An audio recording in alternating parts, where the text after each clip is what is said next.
ஜெயலலிதா ஆட்சியில குற்றமே நடக்கலன்னு சொல்லி அதிமுக தொண்டர்களையும் பிரதமர் ஏமாத்த பார்த்திருக்கிறார்.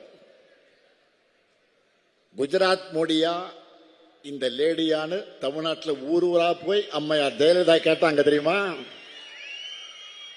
அதெல்லாம் மறந்துடுச்சா? இந்தியாவிலே அதிமுக அரசு தான் ஊழல் அதிகம் நடக்கக்கூடிய அரசுன்னு நீங்களும் உள்துறை அமைச்சர் அமித்ஷா அவர்களும் பேசினதான் ஞாபகம் இருக்கா? இது எல்லாத்தையும் நீங்க ஒருவேளை மறந்திருக்கலாம், தமிழ்நாட்டு மக்கள் மறக்க மாட்டாங்க. வழக்கம் போல இந்த தேர்தலையும் பாஜகவுக்கு என்ன செய்யணுமோ அதை சிறப்பா செஞ்சு அனுப்பத்தான் போறாங்க.